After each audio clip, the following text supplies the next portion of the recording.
की शुरुआत इस वक्त की सबसे बड़ी खबर के साथ करेंगे जो कि बुलंदशहर से, जहां पर आरएलडी नेता हाजी यूनुस के काफिले पर हमले का मामला। गोलीकांड में 5 लोगों को गोली लगी। यह बड़ा अपडेट सबसे पहले प्राइम न्यूज पर हम आपको दे रहे हैं। और इलाज के दौरान एक युवक की मौत भी हो चुकी है। ग्रेटर नोएडा के अस्पताल में युवक ने दम तोड़ दिया है। 4 घायलों का अस्पताल में इलाज लगातार चल रहा है। तो ग्रेटर नोएडा के अस्पताल में युवक की जान जा चुकी है। 4 घायलों का अस्पताल में इलाज अभी भी चल रहा है।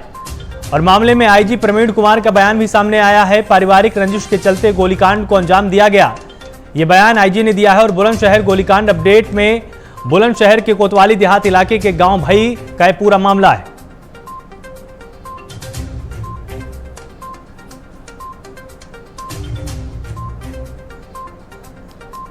तो इलाके के गांव भईपुरा में पूर्व ब्लॉक प्रमुख हाजी यूनुस के काफिले पर हमले को लेकर मेरठ के आईजी प्रवीण कुमार का कहना है कि पारिवारिक रंजिश के चलते इस गोलीकांड को अंजाम दिया गया है। इस गोलीकांड में 5 लोग घायल हुए थे, एक की मौत हो चुकी है और 4 लोग अभी भी घायल हैं, जिनका विभिन्न अस्पतालों में इलाज चल रहा है। देखिए, घटना हुई है कि ये वैवाहिक कार्यक्रम में शामिल होने गए थे। वहाँ से 3 गाड़ियाँ थी जिसको लेकर के निकल रहे थे। पुलिया पड़ती है जहाँ पे नेचुरली स्पीड स्लो होती है, वहाँ पे कुछ लोग खड़े थे। ये विवेचना का विषय, उसमें से कौन से इनके परिचित थे या नहीं थे, परंतु कुछ लोग खड़े थे जिसमें ये उनके द्वारा इन पे फायरिंग की गई। उस फायरिंग के पश्चात जैसे ही पुलिस को सूचना मिलती है, वो लोग तत्परता से वहाँ पहुँचते हैं। स्थानीय लोग भी पहुँचते हैं। जो इंजर्ड थे 5 लोग, इसमें इनको इमीडिएटली हॉस्पिटल्स भेजा गया, जिसमें से एक की बाद में अस्पताल में डेथ हुई है। बाकी जो और इंजर्ड हैं वो खतरे से बाहर बताए गए हैं। तो अभी तक जो हमारी और लोगों से बातचीत हुई है, इसमें कुछ महत्वपूर्ण क्लूज पुलिस को मिले हैं, जिसमें हमने अलग अलग 5 टीम्स बनाई हुई हैं। वो सभी इस में तत्परता से कार्रवाई कर रहे हैं। बहुत जल्दी इस घटना में जो भी लोग इसमें इन्वॉल्व हैं, उन पर कठोरतम कार्रवाई सुनिश्चित की जाएगी। और इस पूरी खबर पर और अधिक जानकारी अपडेट के लिए हमारे साथ बुलंदशहर के एसएसपी संतोष कुमार जुड़े हुए। बहुत स्वागत है आपका संतोष जी प्राइम न्यूज पर। Thank you. सबसे पहले आपसे ये जानना चाहेंगे, क्या इसमें जिस तरह से आईजी प्रवीण कुमार ने स्पष्ट किया कि पारिवारिक रंजिश थी, अपराधियों की पहचान अभी तक हो पाई है क्या? देखिए, इस पूरे प्रकरण में जो तहरीर मोहम्मद यूनुस के द्वारा दी गई है, उसमें अपने 4 भतीजों सहित कुल 6 लोगों को नामित किया गया साजिश में जी, जिनमें से एक भतीजा जेल में निरुद्ध है, 3 बाहर हैं, चौथा एक भतीजे का चचिया ससुर है। तो इस तरह से पूरी तरह से प्रकरण पारिवारिक है। और इनमें जो शूटर्स इस्तेमाल किए गए हैं, उनके बारे में हमको महत्वपूर्ण सूचनाएं मिली हैं। हमारी टीमें लगी हुई हैं और शीघ्र ही हम गिरफ्तारी करते हुए अनावरण करेंगे जी। बस आपसे एक और यहाँ पर प्रश्न है कि जिस तरह से यहाँ पर अपराधियों के बारे में बताया गया, जो इसमें घायल हुए हैं उनकी तरफ से, क्या जो यहाँ पर अपराधी हैं जिनके ऊपर आरोप लगाया गया, उनकी तरफ से भी कोई प्रतिक्रिया सामने आई है कि नहीं इसमें हमारा हाथ है कि नहीं है? नहीं, ऐसा नहीं। इनके बीच जो है संपत्ति के विवाद को लेकर के तथा अन्य पारिवारिक विवाद दशकों से चले आ रहे हैं। हाजी, आपको पता होगा, हाजी अलीम पूर्व विधायक थे। उनकी संदिग्ध परिस्थितियों में घर के अंदर गोली लगने से मौत हुई थी 2018 में। उस प्रकरण में उनका बेटा अनस जेल में है और उस मुकदमे की पैरवी हाजी यूनुस प्रभावशाली तरीके से कर रहे हैं। इसके अतिरिक्त एक और था जिसमें इनके एक भतीजे ने अपनी सौतेली माँ की हत्या दिल्ली में की थी। उसमें गिरफ्तार हुआ था, जेल गया था। उस प्रकरण में वो भतीजा अदालत से संभवतः छूट गया है और उसकी पैरवी सुप्रीम कोर्ट में हाजी यूनुस के द्वारा की जा रही है। तो इस तरह, इसके अलावा इनकी एक मीट की फैक्ट्री अलीगढ़ में है, जिसमें आधे आधे के दोनों हिस्सेदार हैं। उसका भी विवाद इनका अलीगढ़ में चला। बिल्कुल, तो मतलब ये बिल्कुल साफ संकेत है कि संपत्ति के साथ साथ जो पहले जो हत्याओं का रिकॉर्ड रहा, उसके अनुसार भी ये रंजिश लगातार चली आ रही है और उसी की ये एक बानगी देखी गई।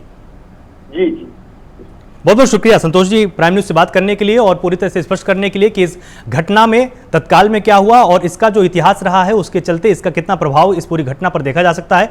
हमारे साथ यहाँ पर संवाददाता अशोक कुमार भी यहाँ पर जुड़े हुए। अशोक, जिस तरह से एसएसपी साहब ने अभी ये सब कुछ स्पष्ट किया कि बहुत पुरानी रंजिश है, साल 2018 का भी वो यहाँ पर उल्लेख कर रहे थे, आपके पास इसके संबंध में क्या जानकारी, ताकि प्राइम न्यूज के दर्शक भी समझ पाएं कि इस पूरी घटना का एंगल क्या होगा? आलोक, आपको बता दूंगा, 2018 में हाजी यूनुस के बड़े भाई की निर्मम तरीके से हत्या हुई थी, जिसका आरोप बेटे पे लगे थे और बेटे पर लगने के बाद में पूरे केस की पैरवी छोटे भाई हाजी यूनुस कर रहे थे, जिस तरीके का आज हमला हुआ है।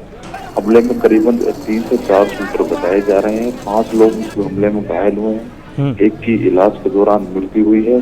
खुद एसएसपी, खुद डीएम और आईजी परवीन कुमार ने पूरा घटना का बारीकी तरीके से निरीक्षण करा है और बारिश के हर पहलू पर जांच की जा रही है। सूत्र में मिली जानकारी के अनुसार जो नतीजा है तहरीर जो अभी निरुद्ध है बुलंदशहर के कारागार में, वहीं से ही पूरा घटनाक्रम को मॉनिटरिंग करा गया है। अभी पहलू पर जांच करने का दावा किया जा रहा है। अभी भी खुद एसएसपी ने बताया था कि जांच की जा रही है।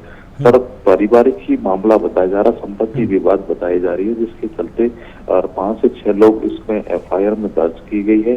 3 लोग बाहर हैं, एक भतीजा भी अंदर है, जिसके चलते हर पहलू पर जांच की जा रही है। परंतु सूत्र में मिली जानकारी के अनुसार ये राजनीतिक षड्यंत्र भी हो सकता है, क्योंकि लोकदल में आने के बाद में अनस खुद बीएचपी से टिकट मांगने की प्रक्रिया 2 दिन में चली थी।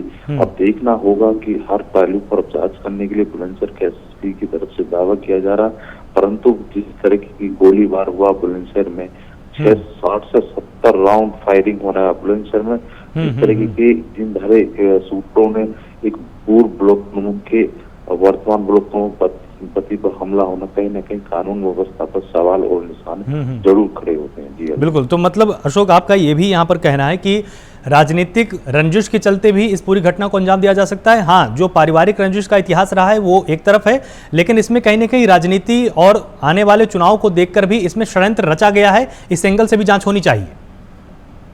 बिल्कुल आलोक जी, इस 2 एंगलों पर जांच होना सबसे मेन चीज है, क्योंकि पारिवारिक रंजिश के तरह उन्होंने पैरवी कर रहे थे केस में, तो उन्होंने नाम लिया।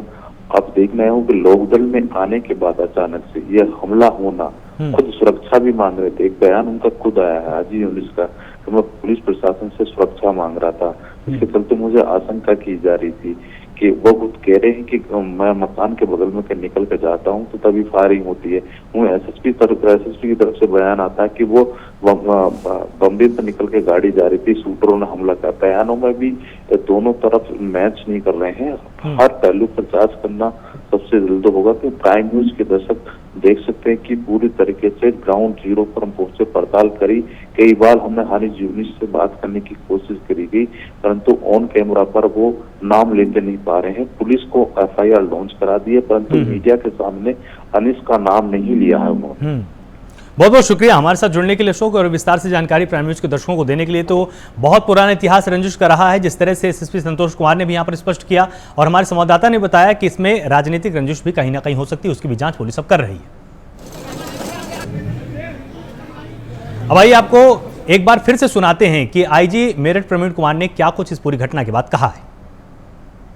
देखिए, घटना हुई है कि ये वैवाहिक कार्यक्रम में शामिल होने गए थे। वहाँ से 3 गाड़ियाँ थी जिसको लेकर के निकल रहे थे। पुलिया पड़ती है जहाँ पे नेचुरली स्पीड स्लो होती है, वहाँ पे कुछ लोग खड़े थे। ये विवेचना का विषय है उसमें से कौन से इनके परिचित थे या नहीं थे, परंतु कुछ लोग खड़े थे जिसमें ये उनके द्वारा इन पर फायरिंग की गई। उस फायरिंग के पश्चात जैसे ही पुलिस को सूचना मिलती है, वो लोग तत्परता से वहाँ पहुँचते हैं। स्थानीय लोग भी पहुँचते हैं। जो इंजर्ड थे 5 लोग, इसमें उनको इमीडिएटली हॉस्पिटल्स भेजा गया, जिसमें से एक की बाद में अस्पताल में डेथ हुई है। बाकी जो और इंजर्ड हैं वो खतरे से बाहर बताए गए हैं। तो अभी तक की जो हमारी और लोगों से बातचीत हुई है, इसमें कुछ महत्वपूर्ण क्लूज पुलिस को मिले हैं, जिसमें हमने अलग अलग 5 टीम्स बनाई हुई हैं। वो सभी इस तत्परता से कार्रवाई कर रहे हैं। बहुत जल्दी इस घटना में जो भी लोग इसमें इन्वॉल्व हैं उन पर कठोरतम कार्रवाई सुनिश्चित की जाएगी। तो इलाज के दौरान एक युवक की मौत हो गई है।